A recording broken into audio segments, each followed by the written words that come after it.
Cuando yo estaba embarazada de mi hijo, me pasó algo que pasa, aunque no queremos pensarlo. En la semana 21 se me abrió el cérvix y empezó el trabajo de contracciones. Yo tenía 34 años. Estaba aquí en México, sin familia, solo me estaba acompañando el papá de mi hijo y fue una experiencia de susto, de angustia y de mucha sanación que yo tuve que vivir. Cuando inició todo, pues yo ni me había dado mucho cuenta. Sentía como en la parte baja, o sea, como realmente ahí donde está el útero, que pensamos siempre que es el estómago, pero es que está muchísimo más bajo. Empecé a sentir como unos piquetes chiquitos, chiquitos, apenas los percibía. Pero eran las contracciones que habían empezado y yo no sabía eso. Yo tenía la impresión de que mi bebé tenía como mini agujas en sus manitas y que estaba como picándome por adentro. Mi partera, una mujer absolutamente increíble, me dijo, pueden ser dos cosas, Beca, o es una infección urinaria que no está bien, que hay que controlarla, o son contracciones. Yo te ordeno reposo. Entonces yo me puse a reposar, más o menos, no entendía, reposo, bueno, pues hago menos cosas. Pero lo que ella quería decir era, acuéstate, quédate acostada. Y yo pues andaba ahí tranquila en mi casa, barría, lavaba trastes, ropa. Eso no era reposo. Y una semana después tuve un sangrado. Realmente fue el tapón que se salió, eso lo supe después. Y cuando llegó a revisarme la partera, el cérvix ya estaba abierto de 1 centímetro y habían empezado las contracciones. Hospital, una semana, un montón de medicamentos, una angustia que es difícil explicar. Yo, gracias a Dios, había leído muchas cosas sobre cómo sanar tu cuerpo, qué es lo que necesitas hacer. Y lo primero que hice cuando me enteré de que el cérvix ya estaba abierto era una respiración yoga, ¿no? Que consiste en que inhalas profundamente, mantienes ahí, detienes como el aliento unos segundos, luego exhalas lentamente, detienes la respiración unos segundos y luego otra vez inhalas y así sigues, ¿no? Como inhalando, esperando, respirando, esperando, inhalando, esperando, exhalando, esperando y así, ¿no? Porque yo entendía que mi cuerpo estaba lleno de adrenalina, o sea, me dio tanto miedo y tanta, no es miedo, es muchísimo más fuerte, es pánico. Y sentía mi corazón latir muy fuerte y dije, lo primero que tengo que hacer es tranquilizar el cuerpo. Necesito como bajar la adrenalina, la reacción esta que tiene mi cuerpo porque yo estoy entrando en pánico. Entonces estaba yo respirando así y seguía respirando así, no paraba. O sea, eso era mi respiración día tras día, todo el tiempo estaba yo así. Además, tenía mucha literatura de visualizaciones, de meditaciones, y me puse a meditar e imaginarme cómo se estaba cerrando el cérvix. En el 5.º día en el hospital, de repente salió muchísima agua de mi vagina, muchísima. Y yo ya entendí que ya se había roto la fuente. Y estaba yo ahí con el papá de mi bebé. Y estábamos llorando, estábamos despidiéndonos de nuestro hijo porque estábamos absolutamente seguros de que ya había llegado la hora. Yo le estaba diciendo a mi hijo que si eso era su voluntad, que si él no había venido para quedarse, yo iba a respetar su voluntad. Pero si había algo que yo podía hacer para que se quedara, yo lo hacía. Y eso fue como mi realización esa semana en el hospital, de que yo podía hacer todo lo que yo necesitaba hacer como mamá, yo podía luchar por su vida, pero si su alma no había venido para quedarse, estaba bien. O sea, yo quería respetar su voluntad. Y luego supimos que era un medicamento que yo había tenido que tomar, que había generado esa agua que salía y que no había peligro. La fuente estaba intacta, el agua estaba bien, pero yo seguía en alto riesgo. Sí se logró cerrar el cervix, eso fue muy raro. Mi partera, una mujer que tenía 20 años de experiencia, me dijo que nunca lo había visto. El ginecólogo tampoco lo había visto. Según ellos era imposible que una vez que se abre el cervix ya se queda abierto, pero uno sí era totalmente frágil, ¿no? Y me explicaban que no había ninguna garantía de que saliera mi bebé vivo y que mi trabajo era estar acostada. No tenía derecho de levantarme solo para ir al baño y para bañarme rápidamente y luego me tenía que regresar. No podía ir a la cocina para agarrar un vaso de agua, no podía prepararme de comer. Yo tenía que estar en reposo completo, no podía ni estar sentada. Y me dijo la partera que así, si tuviéramos suerte, pues 4 meses. 4 meses hasta que yo cumpliera 35, 36 semanas, donde estaban como pensando que ahí, por esas fechas, el bebé iba a poder sobrevivir fuera del útero, sin problema. Pero me dijo, bueno, si logramos llegar hasta la semana 28, increíble, 29, increíble, ahí sí, se puede.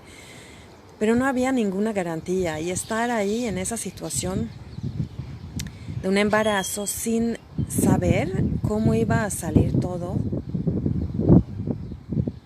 era una pesadilla, obviamente.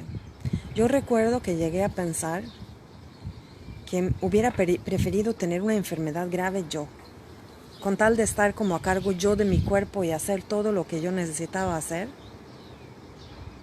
Pero eso de estar como responsable no solo de mi propia vida, porque también era peligroso para mí, sino también para mi bebé, era profundamente angustiante. Entonces mi trabajo principal fue mantenerme acostada y mantener mi cabeza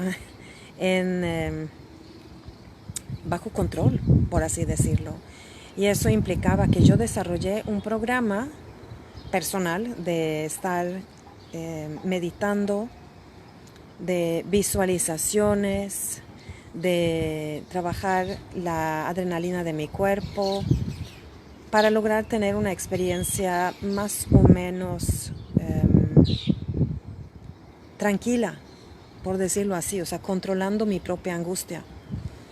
Y yo logré despertar en las mañanas y sentirme feliz y agradecida por haber logrado otro día más. Yo recuerdo lograr estar en paz y estar en estos momentos de todo está bien. Entendí que no podía preguntarme, pero ¿por qué está pasando esto? Porque el por qué solo me llevaba mucha angustia de que tal vez yo era culpable, que tal vez estaba yo siendo castigada por algo malo que había hecho. Me hizo sentir muy culpable y como muy mal, la verdad. Entonces dejé de hacer esa pregunta, simplemente me decía, ok, así está ahorita, ¿qué puedo yo aprender de esto? ¿Qué puedo aprender de esto? Y cada día había más aprendizajes, y más aprendizajes, y más aprendizajes. Y los días pasaban tan lento, ni aguantaba yo tener a gente que me visitara, porque esas personas no lograban entender mi situación. Me decían cosas como, no te preocupes, todo va a estar bien. Y yo sabía que no estaba nada bien esto, nada bien. Y no aguantaba escuchar sus intentos de consolarme, cuando la verdad es que no sabíamos, no había ninguna garantía de que mi hijo saliera vivo de ahí. No tenía televisión, no tenía internet. Eso también fue parte de mi salvación. No pude escaparme. Tenía que enfocarme en estar bien yo.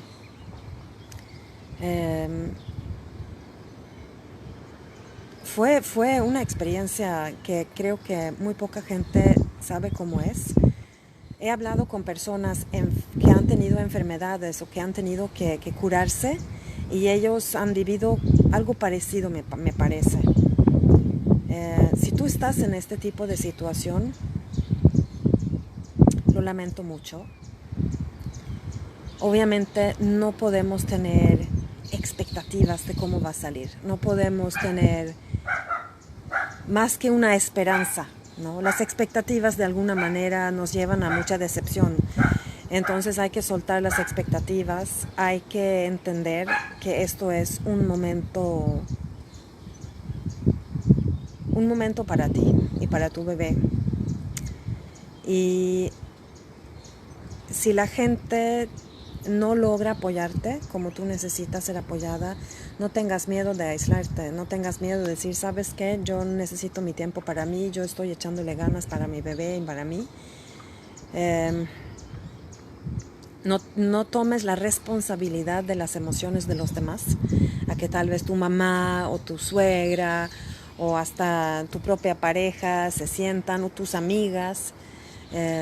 Es un momento de sanación, es un momento de donde tú necesitas toda tu fuerza, toda tu determinación y toda tu fe en ti, y no puedes estar poniendo el enfoque en cómo estén los demás. Y aceptar que tal vez tu bebé tiene su propia agenda, tal vez no es una agenda que coincide con la tuya. He elegido hacer este video hoy porque es el 31 de octubre, estamos festejando muertos hoy, y porque sé que hay tantas mujeres que no logran sus embarazos, o más bien que sus embarazos no se logran. Sé que tan incómodo es este tema, nadie quiere hablar de los bebés muertos, nadie quiere hablar de los bebés prematuros que no lo logran, que no sobreviven, nadie quiere hablar de embarazos de alto riesgo. Todos queremos que sobrevivan estos bebés y no siempre lo hacen. Yo tuve mucha suerte de que mi bebé haya sobrevivido. No dudo que el trabajo que hice haya ayudado a eso, pero no tengo la menor duda de que mi hijo tenía en su agenda estar aquí conmigo.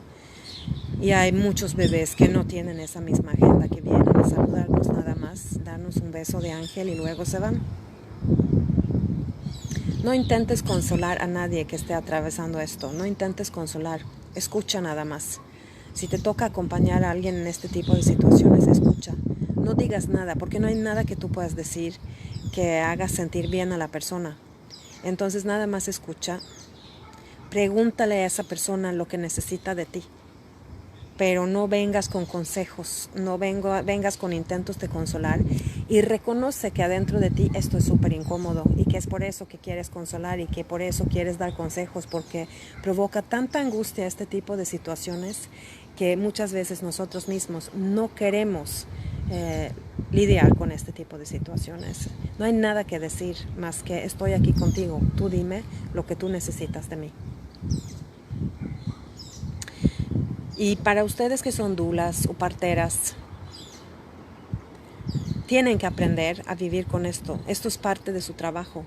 Van a acompañar a mujeres que no logran sus embarazos. Van a acompañar a mujeres que tienen embarazos absolutamente angustiantes y espantosos. Ustedes tienen que hacer un trabajo personal súper fuerte, porque yo sé que muchas de ustedes entran en este trabajo porque aman los embarazos, porque aman a los bebés, porque aman los partos y porque hay como este afán de la vida tan increíble. Pero no es así para todas las personas. La vida también tiene otro lado y es la muerte. Y la muerte pasa y es real. Y si tú no estás dispuesta como partera o dula, poder acompañar a una mujer que tiene un embarazo de alto riesgo o una mujer que pierde su bebé, no entres tú en esta labor. O entras a hacer un proceso de trabajo personal muy, muy fuerte para poder acompañarnos a nosotras también, porque necesitamos ese acompañamiento. Las únicas personas que lograron acompañarme a mí, básicamente, fue el papá de mi bebé, mi partera y una amiga que no veía mucho. Nadie más lograba estar ahí para mí. Y por eso yo preferí aislarme más todavía y lidiar con esto básicamente sola. Porque sentía que solo quitaban mi energía, me entraba más angustia tener que lidiar con la angustia de los demás. Entonces lo hice yo sola. Así que si estás en esta situación, sí se puede, definitivamente se puede. Si te toca acompañar a alguien en esta situación, lidia con tu propia angustia, no metas más ahí, no metas más leña al fuego, no pretendas que esto es, no pasa nada, porque no es cierto, está pasando y es horrible. Y honremos a todas las mamás que tengan que vivir este tipo de embarazos. Honremos a todas las mamás que pierden a sus bebés, que tienen bebés angelitos. Honremos a todos los bebés que vienen aquí con sus propias agendas a quedarse, a no quedarse. Y reconozcamos que esto no es un hecho, que un embarazo debe de ser lo más bonito, lo más glorioso. Los embarazos son pesados, que sobreviva tu bebé o no. Y sí que son bonitos, pero sí también contienen un elemento muy, muy, muy pesado, que ciertas mujeres sí tenemos que vivir. Yo logré sacar mucha fortaleza de mi embarazo a final de cuentas, pero no fue un camino fácil. Hay muchas razones de por qué elegí solo tener un bebé. Mi embarazo fue gran parte de eso, que yo supe que no tenía por qué embarazarme otra vez, por lo menos tenía que esperar 3 años antes de embarazarme porque mi útero tenía tanta dificultad en lograr el embarazo. Y la verdad es que fue tan pesado que yo nunca jamás quise arriesgarme y vivir lo que yo tuve que vivir otra vez. Fue demasiado para mí. Yo soy, sí, una mujer empoderada, pero soy súper sensible. Y para mí fue demasiado. Nunca quise preguntar a mi partera y a mi ginecólogo cómo se veía como el panorama cuando estaba sucediendo todo eso. Porque no quería saber. Porque yo me dije que si me dan el porcentaje de pérdidas o de logros, igual voy a estar demasiado afectada. Después sí pregunté.